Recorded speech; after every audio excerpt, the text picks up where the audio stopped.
Welcome to our channel priority to education. और आज हम पढ़ने जा रहे हैं वो अपने क्लास 12th का, जैसे हमने इंट्रोडक्शन टू पार्टनरशिप की स्टार्टिंग की थी, ओवरव्यू किया था। तो उसके बाद मैंने आपको कुछ कैरेक्टरिस्टिक्स बता दी थी, उसका ओवरव्यू लिया था, उसको हमने एक्सप्लेनेशन नहीं दिया था, मैंने आपको एक्सप्लेन नहीं किया था। तो आज मैं आपको वही इंट्रोडक्शन टू पार्टनरशिप के कैरेक्टरिस्टिक्स पढ़ाने जा रही हूँ। तो पहले एज यूजुअल हम अपने चैनल का नाम लिखते हैं, प्रायोरिटी टू एजुकेशन।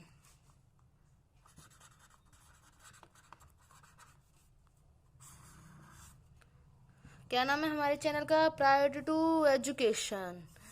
और जैसा मैं हमेशा आपसे बोलती हूँ, प्लीज़ राइटिंग पे फोकस ना करें, राइटिंग सही नहीं है तो प्लीज़ उस पर ध्यान ना दें। आप ध्यान दें वो है जो मैं समझा रही हूँ उस पर, इसीलिए मैं आपको साथ में बोलती भी जाती हूँ क्या समझा रही हूँ वो। तो आज हम क्या पढ़ने जा रहे हैं वो देखते हैं।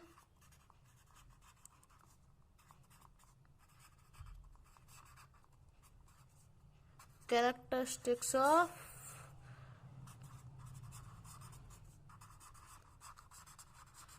पार्टनरशिप। पार्टनरशिप की कैरेक्टरिस्टिक्स। तो फर्स्ट कैरेक्टरिस्टिक क्या है? पार्टनरशिप जैसे हमने समझा था, क्या था? when two or more than two person are agreed for running a legal business and share the profit and loss which carried by all or by selected person। Partnership क्या है? जब दो या दो से अधिक व्यक्ति एक लीगल बिजनेस चला रहे हैं और उस लीगल बिजनेस में वो अपने फर्म का प्रॉफिट एंड लॉस शेयर कर रहे हैं, और जो भी बिजनेस की एक्टिविटीज है वो कर रहे हैं या किसी और से करवा रहे हैं, डेट इज कॉल्ड पार्टनरशिप। और किस पार्ट एक्ट के तहत है? Partnership act 1932। और किस सेक्शन में उसकी डेफिनेशन दी है? पार्टनरशिप एक्ट 1932 सेक्शन 4 में डेफिनेशन दी है। ओके, हमने ये समझा था। आज हम समझेंगे क्या कैरेक्टरिस्टिक्स ऑफ पार्टनरशिप। तो फर्स्ट कैरेक्टरिस्टिक क्या है? Minimum partner. मिनिमम पार्टनर्स कितने होंगे? तो मिनिमम पार्टनर्स अपने होते हैं पार्टनरशिप में, हमने जैसे डेफिनेशन में भी देखा था, मिनिमम 2 पार्टनर्स आर रिक्वायर्ड। अगर 2 पार्टनर होंगे then it is called a partnership. और 2 से कम हुए मीन्स 1 हुआ तो पार्टनरशिप नहीं कहलाएगी। तो क्या कहलाएगी? It is called sole proprietorship.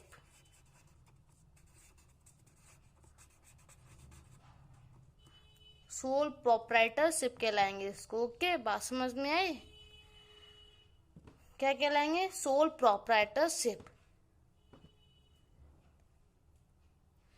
ठीक है, समझ में आ गया होगी बात। मीन्स 2 पार्टनर होना कंपलसरी है। अगर 2 पार्टनर होंगे then it is called a partnership.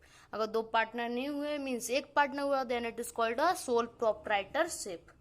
ठीक है, ये फर्स्ट अपना कैरेक्टरिस्टिक है। ओके, तो सेकंड कैरेक्टरिस्टिक्स की बात करते हैं अपन। सेकंड कैरेक्टरिस्टिक क्या है अपने? मिनिमम 2 पार्टनर होने चाहिए। तो सेकंड क्या हो सकती है आप बताएंगे? Maximum partner.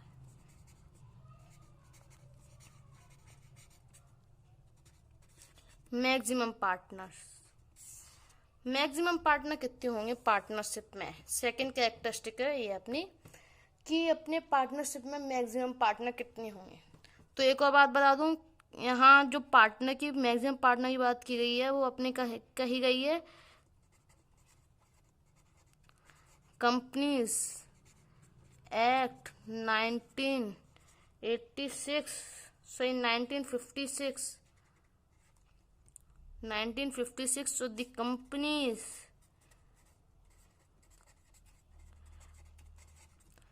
Act 2013।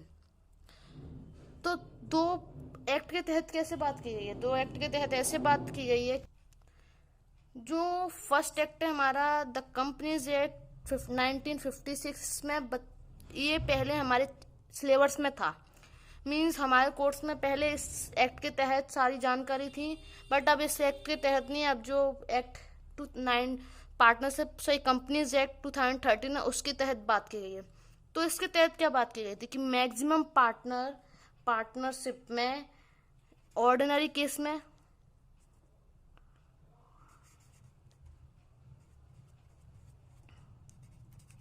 Ordinary business में 20 और बैंकिंग में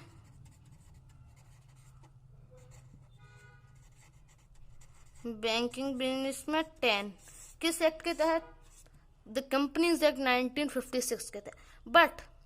बट अब बातें की जाती हैं इस एक्ट के तहत। तो इस एक्ट के तहत अब अपने पार्टनरशिप में maximum partner 50, maximum partner can be become 50। Okay, कितने होने चाहिए? 50 से ज्यादा नहीं और 2 से कम नहीं, तभी पार्टनरशिप है।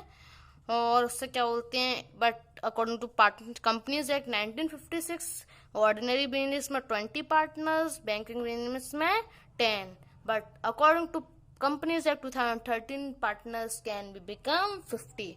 ये बात समझ में आई? अब नेक्स्ट कैरेक्टरिस्टिक की बात करते हैं। जो हमारी नेक्स्ट कैरेक्टरिस्टिक है वो अपनी एग्रीमेंट। एग्रीमेंट क्या होता है? For the purpose of partnership agreement is must. किसके लिए? पार्टनरशिप के लिए एग्रीमेंट जरूरी है between the partners which may be oral और रिटर्न। तो क्या बात एग्रीमेंट एक्चुअल में है क्या, बात करते हैं। एग्रीमेंट मीन्स, जैसे अपनी अगर हम बात करें लॉ की लैंग्वेज में, किसकी लैंग्वेज में? लॉ की, एक कानून की लैंग्वेज में। तो एग्रीमेंट क्या होता है एक्चुअल में? डेफिनेशन तो मैं आपको बता दूंगी, इट्स क्लियर, बट डेफिनेशन समझने में और एक सही वे में एक्सप्लेनेशन समझने में कि एक्चुअल में एग्रीमेंट होता क्या है, देयर डिफरेंस बिटवीन बोथ, समझने में और अच्छे से समझने में। तो आज मैं अच्छे समझाने में कोशिश करती हूँ आपको एग्रीमेंट क्या होता है। पहले तो मैं इधर एक अपना इंडियन कॉन्ट्रैक्ट एक्ट में एक डेफिनेशन दी है, उसके तहत समझाने की कोशिश करती हूँ एग्रीमेंट क्या होता है। देखिए डेफिनेशन लिख रही हूँ मैं एक।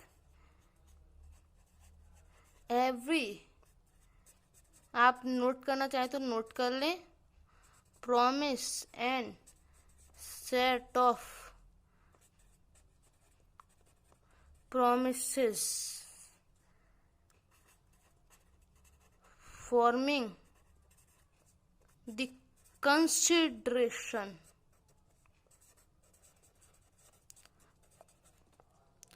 for each other। और इन शॉर्ट अपन बोलेंगे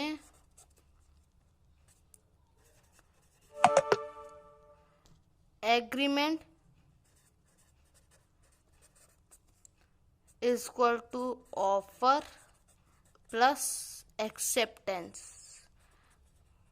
अब आप ये सोच रहे होंगे मैं कहाँ की बात ले जा रही हूँ, तो मैं बात कहीं की नहीं ले जा रही। ये जो बात मैं ये लिखी है ना मैंने, एग्रीमेंट क्या होता है, ये अगर आप CS की प्रिपरेशन करोगे ना आगे, तो यही सेम डेफिनेशन दी है उधर, यही डेफिनेशन, ठीक है। तो अगर आप उधर करोगे ना तो यही डेफिनेशन दी है। तो अगर आप अभी इसको समझ लोगे तो आगे आपको कितनी खुशी होगी जब हमसे कोई पूछेगा अरे एग्रीमेंट मतलब तो ये होता है। तो इसलिए आप अच्छे से समझने की कोशिश कीजिए। तो एग्रीमेंट होता क्या है इस डेफिनेशन के through? Every promise and set of promise forming consideration for each other. अब ये कंसिडरेशन क्या होता है? कंसिडरेशन क्या होता है? कंसिडरेशन मतलब होता है something in return, in return. Something in return मतलब जैसे मैंने, एक बंदा था वो कार सेल कर रहा था, उसने मुझे कार सेल की, मैंने उसको उस कार के बदले 7 लाख रुपए दिए। तो जो समथिंग इन रिटर्न मतलब कुछ हम उससे लेंगे, उसके बदले उसको कुछ देंगे। तो मैंने उससे कार ली, उसके बदले उसको रुपए दिया, that is something in return means consideration. तो एग्रीमेंट यही है, प्रॉमिस किया हो हमने किसी को या कोई कुछ बोला हो और उस प्रॉमिस के बदले उस बात के बदले जब हम उसको तय करें, हम कार जैसे सेल करेंगे तो उसको अगर रुपए देंगे, मीन्स कंसिडरेशन होगा, तब वो एग्रीमेंट कहलाएगा। कंसिडरेशन होगा तभी वो एग्रीमेंट कहलाएगा, नहीं होगा तो नहीं कहलाएगा।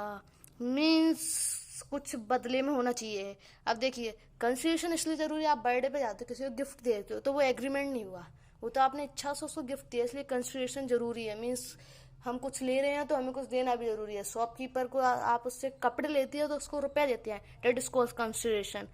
तो एग्रीमेंट क्या होता है? एग्रीमेंट मीन्स ऑफर, जो सामने वाले ने मुझे अपनी कार बेचने के लिए दिया है, मैंने उसको उसकी कार खरीदने के लिए दिया है, प्लस फिर उसने मुझे बोला कि आप कार खरीदना चाहते हैं, मैं अपनी कार बेच रहा हूँ, तो उसने मुझे ऑफर दिया, ठीक है, और मैंने उस ऑफर को एक्सेप्ट किया, तो that offer plus acceptance is called agreement. बात समझ में आई? Offer plus acceptance is called agreement. Okay, तो हम अब अपने 12th क्लास के हिसाब से समझते हैं, तो CA/CS की बात चली गई, हम 12th के हिसाब से समझते हैं। पार्टनरशिप के लिए एग्रीमेंट होना जरूरी है। क्या होना जरूरी है? पार्टनरशिप के लिए एग्रीमेंट होना जरूरी है, कंपलसरी है। अगर एग्रीमेंट नहीं होगा पार्टनरशिप के लिए तो then it is not, partnership नहीं कर सकते अपन। और एग्रीमेंट चाहे तो आप ओरल में कर लीजिए, चाहे आप रिटर्न में कर लीजिए, बट क्या, return agreement is better than oral. क्यों रिटर्न एग्रीमेंट इसलिए बेटर है क्योंकि अगर इन फ्यूचर कोई भी विवाद होता है, डिस्प्यूट क्रिएट होता है, पार्टनर्स में कोई भी लड़ाई होती है, तो वो जो हमने रिटर्न एग्रीमेंट बनाया है ना, वो एज अ प्रूफ हम प्रेजेंट कर सकते हैं कि हमने एग्रीमेंट बनाया, एग्रीमेंट में ये बात बोली थी, तो कोई लड़ाई भी होगी तो वो क्लियर हो जाएगी। ओके, तो which agreement is better? Written agreement is better. किससे बेटर है? ओरल से, बट आप बना दोनों सकते हो, but written agreement is better than oral. Okay, तो हम आगे चलते हैं। तो चलिए अब हम 4th पॉइंट देखते हैं। 4th पॉइंट क्या है? Sharing of profit. क्या है 4th characteristic? Sharing of profit. क्या होता है? तो जैसा हमने पढ़ा है, when 2 or more than 2 person are agreed for running a legal business. हमने डेफिनेशन में पढ़ा था, when 2 or more than 2 person are agreed for running a legal business. किसके लिए एग्रीड होने चाहिए? लीगल बिजनेस, इलीगल नहीं, लीगल बिजनेस। लीगल बिजनेस मतलब जो एक कानून के तहत चल रहा हो, ओके, जिसमें कोई गलत काम ना हो, फ्रॉड, मिसलीडिंग, ये सब ना हो, वो एक कानून के तहत चल रहा हो, लीगल बिजनेस। ओके, तो हम कहाँ थे? अब हम बात करें शेयरिंग ऑफ प्रॉफिट। तो मैं डेफिनेशन बताई थी, when 2 or more than 2 person are agreed for running a legal business and share the profit, share the profit. तो एक बात बता दूं, ये जो हमारी डेफिनेशन है इसमें बताया गया, तो ये क्या है कैरेक्टरिस्टिक शेयरिंग ऑफ प्रॉफिट? तो बिजनेस में प्रॉफिट, पार्टनरशिप में प्रॉफिट शेयर करना कंपलसरी है, चाहे आप लॉस शेयर करें या ना करें, बट प्रॉफिट शेयर करना कंपलसरी है। ये हमारे कैरेक्टरिस्टिक है। तो profit must be distributed between the partners while loss is not compulsory to distribute. क्या है? प्रॉफिट आपको डिस्ट्रीब्यूट करना कंपलसरी है, चाहे आप लॉस डिस्ट्रीब्यूट करें या ना करें, प्रॉफिट जरूर डिस्ट्रीब्यूट करना है। ओके, आई बात समझ में? तो हम नेक्स्ट कैरेक्टरिस्टिक की तरफ चलते हैं। 5th characteristic, legal business. क्या? Legal business. तो मैंने जैसा आपको पढ़ाया है, आगे देखते, for the purpose of partnership only, for the purpose of partnership only legal business can be made या done. It means if partnership is made for illegal business, then it is never called the partnership. Means हमेशा हम अगर partnership करेंगे तो legal business के लिए करेंगे, illegal के लिए नहीं। अगर इलीगल बिजनेस के लिए पार्टनरशिप की गई है हमारे द्वारा तो पार्टनरशिप नहीं कहलाएगी। It is not called a partnership, क्योंकि वो इलीगल वर्क के लिए की गई है। तो इलीगल के लिए पार्टनरशिप नहीं होती है। पार्टनरशिप हमेशा बनती है वो है लीगल वर्क के लिए। ओके, तो लीगल बिजनेस हमारी एक और कैरेक्टरिस्टिक है। फिर नीचे हम बात करते हैं सिक्स्थ कैरेक्टरिस्टिक की। सिक्स्थ कैरेक्टरिस्टिक से हमारे क्या है, each partner is an agent. Means क्या बताना चाहते, तो मैं एक बात बोलूं, each partner is an agent of the firm for other partners because he is doing the work according to rules of partnership firm and getting the remuneration, salary, bonus and sharing of profit like agent, so that each partner is called agent of the firm। मतलब मैंने जो बात बोली उससे आप क्या समझे कि हर एक व्यक्ति हर एक partner working like an agent, इसलिए वो हर एक पार्टनर अपनी फर्म का एजेंट होता है और साथ में दूसरे पार्टनर के लिए वो एजेंट होता है। मीन्स इसलिए होता है वो एजेंट क्योंकि वो काम करता है एक एजेंट की तरह। जैसे एक एजेंट काम करता है उसके बदले उसको salary, remuneration, commission, bonus, sharing of profit ये सब दिया जाता है, वैसे ही एक पार्टनर को दिया जाता है। इसलिए each partner is an agent of the firm. Okay, और each partner is an agent of firm और other partners. Seventh characteristics, unlimited liability. Unlimited liability, तो बात देख सुनिए। Under the partnership firm liability of partners have unlimited for himself और for other partner.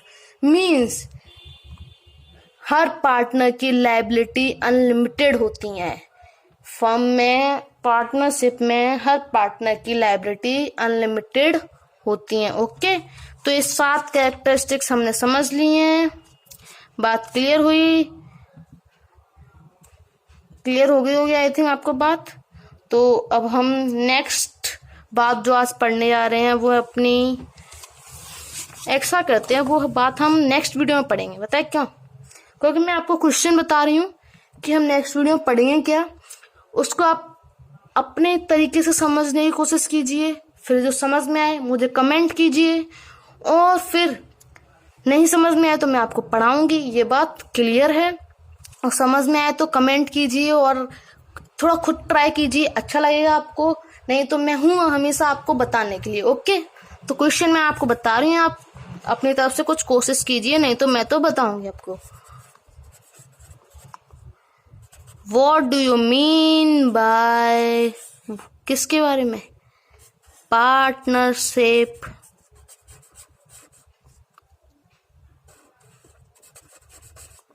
Deed. What do you mean by partnership deed? Okay, इस question को आप समझिए, खुद ट्राई कीजिए, कमेंट कीजिए, समझ में आए तो, नहीं आए तो मैं फिर आपको बताऊंगी। बस कमेंट जरूर कीजिए, आए तो कमेंट कीजिए, नहीं समझ में आए तो कमेंट कीजिए, बस ट्राई जरूर कीजिए। ओके, फिर मैं आपको बताऊंगी। So thank you so much for watching and please channel को सब्सक्राइब करें और वीडियो को लाइक जरूर करें। So thank you so much.